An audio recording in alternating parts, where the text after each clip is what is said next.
when a 22-month-long investigation into Russian interference in a U.S. election finds, quote, the Russian government interfered in the 2016 presidential election in sweeping and systematic fashion, you say something about it the next time you talk to the Russian president responsible for that sweeping and systematic attack, right? Not if you're Donald Trump. Trump and Vladimir Putin in a phone call this morning doing a little bit of an end zone dance today about the conclusions of Robert Mueller's investigation into whether Donald Trump criminally conspired with Russia in 2016. A spokeswoman saying the two leaders talked about collusion, which notably isn't a thing anywhere but over on Fox News. Mueller actually investigated, but when pressed by reporters about whether he even mentioned Russia's attack on our country, on our democracy, here was Trump. Did you address the election meddling issues that came up in the Mueller report with Mr. Putin today? We discussed it. He actually sort of smiled when he said something to the effect that it started off as a mountain and it ended up being a mouse, but he knew that because he knew there was no collusion whatsoever.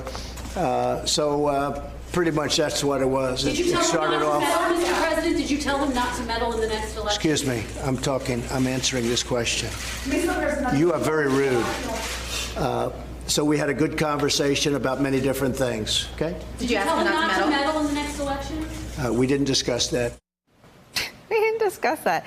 And he smiled. Was it maybe a civet, sir? Or were you FaceTiming?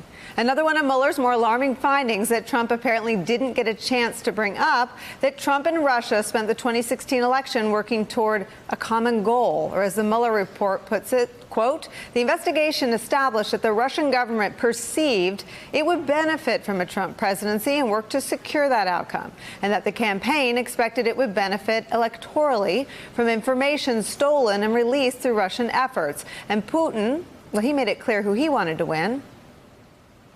President Putin, did you want President Trump to win the election, and did you direct any of your officials to help him do that? Yes, I did. Yes, I did. Because he talked about bringing the U.S.-Russia relationship back to normal. But as we find the president once again in sync with Putin, he's also decidedly out of sync with Congress, telling a reporter last night that he will block the testimony of former White House counsel Don McGahn. And in a great piece of reporting in today's Washington Post, we're learning more about what McGahn witnessed from his chief of staff, Annie Donaldson, who took contemporaneous notes of Donald Trump's efforts to obstruct the investigation, notes that were heavily cited in the Mueller report. Here's one of them. The notes, scribbled rapidly on a legal pad, captured the fear inside the White House when President Trump raged over the Russia investigation and decreed he was firing the FBI director who led it. Is this the beginning of the end, she wrote. And that is where we start today with some of our favorite reporters and friends. Peter Baker, chief White House correspondent for the New York Times, national investigative reporter for the Washington Post, Carol Leonnig, MSNBC national security analyst Frank Figliuzzi, a former assistant director for counterintelligence at the FBI. With us at the table, former assistant U.S. attorney and federal prosecutor Mimi Rocah, and executive editor for Bloomberg Opinion, Tim O'Brien. I have to start with you, Frank Figliuzzi, because you and I have had so many conversations about this dynamic. It is personal. I haven't heard Donald Trump describe a foreign leader smiling really since he's been president. That was read out as a call. If he heard him smile, he must have seen him. Talk about this description from the White House about today's call with Vladimir Putin. What jumps out at you? It's troubling to think that our president is finding comfort and solace in our adversary, and that our nation's adversary is actually now his buddy. So he's finding self-affirmation in someone who gets up every morning trying to hurt our country, and he simply doesn't get it. Here's how that exchange should have gone, especially if it was that lengthy a phone call. Vladimir, the report has troubling information about the degree to which you and your government tried to mess with our democracy and our elections. And if it happens again, the wrath of the U.S. government is going to come down on your head in the form of sanctions like you've never before seen. That's how it should have gone. And so when we hear Putin say at the Helsinki summit, I supported the president's campaign because he's talking about bringing relations back to normal, This is anything but normal. What we're hearing today and what we're seeing, normal would be acknowledging Russia as an adversary and doing something about it. And that's not happening. And what does it say to you, Frank Figliuzzi, that the conduct vis-a-vis Putin could become, I mean, he never acts as though he has been anything other than emboldened, but in his mind, I mean, he and Putin talked about Mueller's conclusion that there was no collusion, not something Mueller examined, as collusion isn't a crime. But what do you make of the fact that an American president is talking to a U.S. adversary who attacked our democracy, and they're sharing some sort of commonality about its result? Well, first, we've got to keep doing what you just did, Nicole. You just called out, and we got to keep doing it, that once again, they've mixed up collusion with criminal conspiracy, right? And as you said, let's keep telling the American public, Mueller looked only at criminality, not at collusion. So we still have what by many experts see in the report, a form of collusion occurring, and that hasn't even been touched at or acknowledged. With regard to continued relations and cozying up to Putin, Putin now has the green light.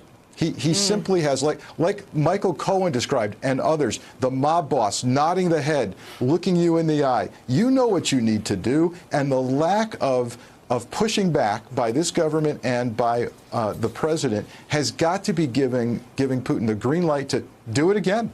Do it again, help us out. And what I'm becoming equally, if not more concerned about, is the other nations in the world who are going, hey, this worked for Russia. Let's see if we can leverage some assistance to the re-election campaign.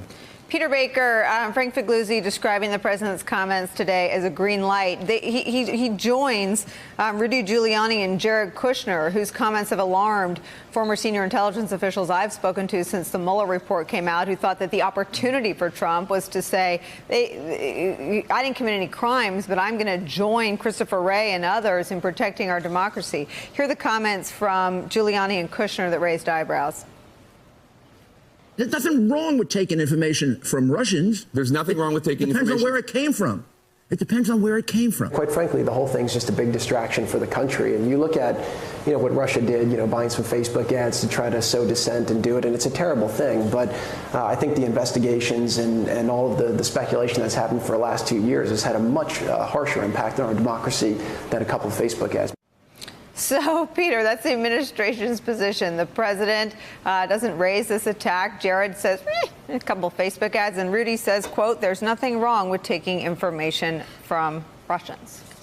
Yeah, that would have been the surprise to politicians of previous eras, of course. I can't think of another campaign, at least in modern times, where they would have taken information, not just from Russians, but from people who are advertised as representing the Russian government. Remember that Trump Tower meeting that was so famous with Jared Kushner and Don Jr. and Paul Manafort was specifically stated in the email setting it up as providing incriminating information about their opponent on behalf of the Russian government, which was supporting Donald Trump. That's not just, an average Russian that they didn't happen to know had some sort of intelligence background or what have you. That was very explicit.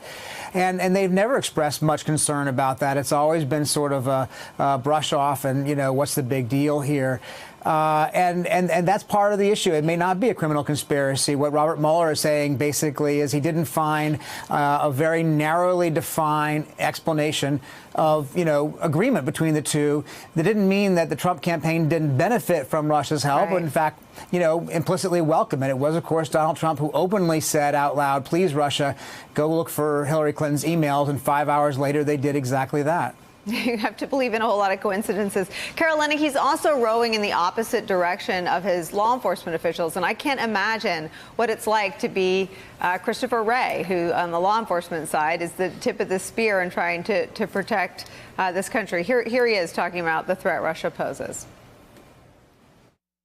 Malign foreign influence we usually use to describe the fairly aggressive campaign that we saw in 2016 and that's described in the special counsel's report and that has continued pretty much unabated is the use of social media, fake news, propaganda, false personas, et cetera, to spin us up, pit us against each other, sow divisiveness and discord, undermine Americans' faith in democracy, That is not just an election cycle threat. It's pretty much a 365 days a year threat, and that has absolutely continued. Carolina, it's like the fireman is the dad and the arsonist is the son, and they live in the same studio apartment. I mean, how is Chris Wray? He's talking about the Russian effort is going on unabated. 72 hours ago, Rudy Giuliani and Jared Kushner said it was no big deal, and Donald Trump just talked to Putin and didn't say anything about staying out of our democracy. You know, Nicole, one of the things that Director Wray's comments point out is a much larger theme in this presidency, which is there's a sort of talking head quality to the White House, the president, Rudy, you know, saying what they want to say to voters who support the president into the television cameras. And then there's the work of the governing public servants. And Wray is doing that by focusing very closely on exactly the threat, which is Putin was definitely trying to help Donald Trump, wanted to hurt Hillary Clinton, but his bigger goal, which continues to be a goal, is how can I hurt America and diminish America? And today, the chief talking head of the presidency, the president, basically said, I like this guy. I enjoy talking to him. He's like me. But this is a person who's trying to diminish America and make us less, because Putin ultimately is from got a weak hand, got a weak country and a weak government, and diminishing us helps him. Frank Figliuzzi, I want to get you on the record on a story in the New York Times yesterday. Under the headline, the FBI sent an investigator posing as an assistant to meet with Trump aide George Papadopoulos in 2016. From that piece, the FBI sent an investigator named Azra Turk posing as a research assistant to meet with Trump aide George Papadopoulos in 2016.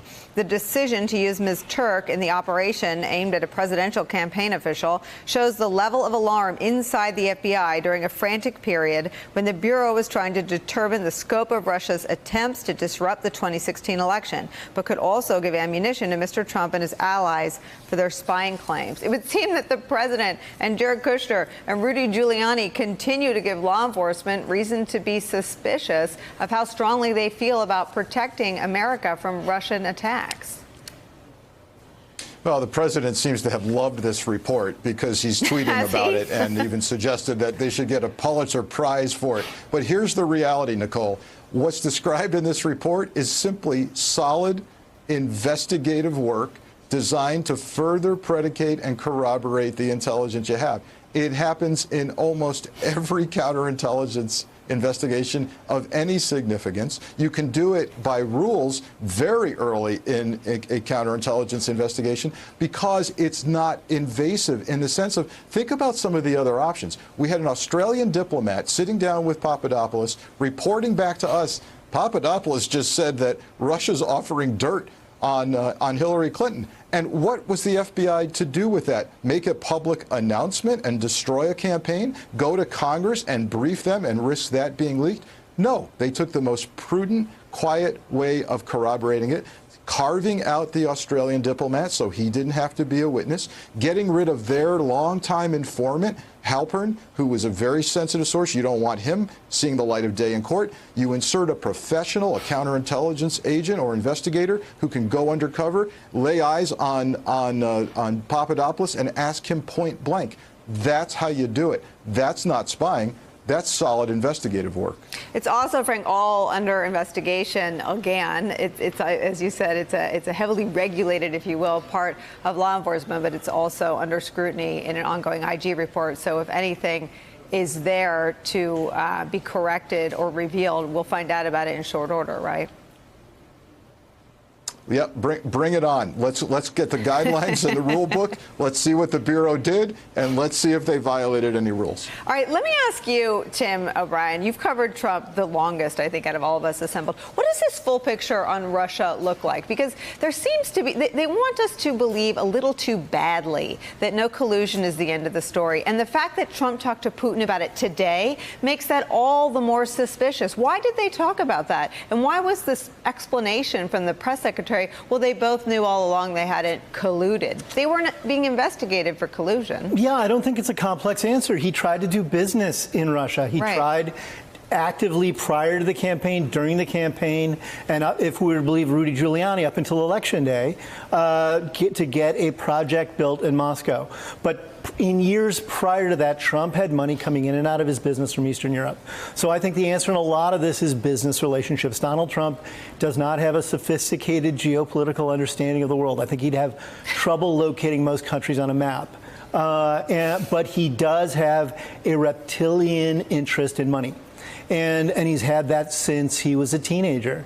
And I think the thing that's motivating in most of these relationships are business opportunities. And, you know, when it came out that he'd been lying during the campaign about the Trump Tower project, and then Michael Cohen finally came clean about it, there was that moment, I think, in December, where he was on the White House lawn, and reporters said, "Why didn't you tell the truth about this? And how do you feel about having pursued this project?" And he said, "Well, look, I was campaigning. I didn't think I was going to win. Why should I deny myself business opportunities?"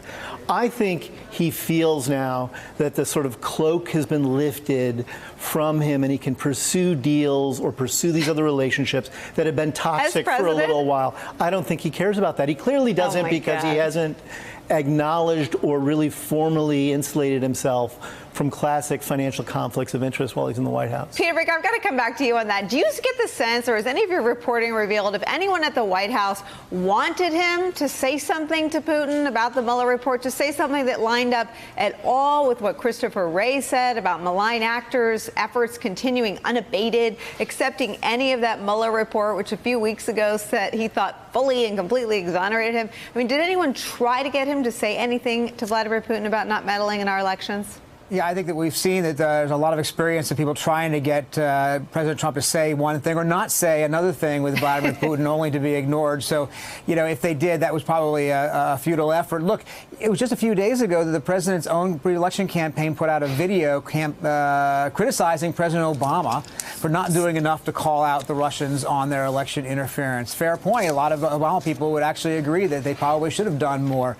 They would blame the Republicans, including Mitch McConnell, but there's a lot of second guessing going on there. But for the president then 2 days later or what have you to then get on the phone with Vladimir Putin and then not mention it himself, given what Christopher Wray is saying about the upcoming election, not just the past one, I think suggests where the priorities really are. And I think the president looked at this investigation in the last 2 years as getting in the way of his foreign policy, getting in the way of his efforts to have a rapprochement with Vladimir Putin, to find a new relationship between the two countries that would be constructive, despite the fact that they're at odds over things like Venezuela, Syria, Ukraine, and so many other issues. I mean, Obama's been gone. I understood that argument as a talking point 2 years ago, or even when he early 2017. They've been in charge now for 2 years, and the intelligence community, handpicked leaders running those agencies by Donald Trump, has been screaming at the top of their lungs what Christopher Wray said there on tape. And I remember now retired Admiral Rogers, just the body language under questioning from Elizabeth Warren, slumped over and said, "No, we're not doing enough." And official after official, when brought up to Capitol Hill, has sort of bemoaned the fact that there is no top-down order to tell Russia to stay out of our democracy.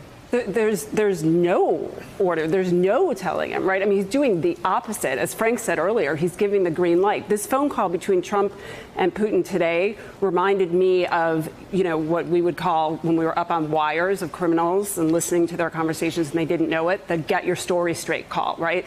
So they would do something. They didn't know we were listening to them after whatever crime they just committed. They robbed a bank or whatever. Then they're on a phone and they're sort of talking kind of sort of in code, but it's really a, hey, yeah, so, when we went to the store earlier and I bought the milk, and, they're making their cover story. They're congratulating each other. They're sort of patting each other on the back, saying it's all good. We made it. We didn't get caught. That's what this reminded me of. But of course, because Trump does this constantly, he does it in broad daylight. I mean, he learned nothing from the Mueller report in terms of that Mueller clearly feels, and I think this, as we've said many times here and on other shows, that just because you do something in broad daylight doesn't mean it's not criminal. Now, I'm not saying this phone call was a crime, but it just seems like it's part of the same effort. And if you look at the obstruction that Trump I think, clearly committed. It was obstruction of the investigation into Russia, not just Trump, but into Russia's actions. Right, and that's what this call was about. Carol, let me give you the last word on this. You're cited in the Mueller report, as is your colleague Greg Miller, who did some really stunning reporting about the disappearance of notes or any records from 5 of Donald Trump's meetings or calls. I think they were meetings with Vladimir Putin. I guess it counts as progress that we found out about today's calls. But just your thoughts on how opaque this relationship is kept, seemingly by design. Well, the notes issue is really an interesting one, but I feel like there have been a lot of people who have tried to communicate to us at the Washington Post what's really going on behind the scenes. Helsinki was right in front of us when the president said, without any quibble about it, although he denied it later, that he believed Putin, that there had not been any interference. You know, why would there be? Why would it be them? We learned, because of people who felt that it was important for the public to know it, that the president had completely ignored his national security advisor, H.R. McMaster's recommendations about important things that are the duty of a president when speaking to a foreign adversary. He ignored what he was supposed to do. He didn't bring up our British ally who had had a poisoning on British soil. He didn't bring up any of the other concerns about the election then. That was March 2018. Deja vu all over again. He did exactly the opposite of what H.R. McMaster recommended, which was he congratulated Putin on an election that appeared to have been forced down the Russian people's throats. And so, you know, we've gotten a good eye into this relationship, and it's two guys who want to get along. One of them is manipulating and working the other. And it's not clear which is which. It portends for scary stuff in 2020.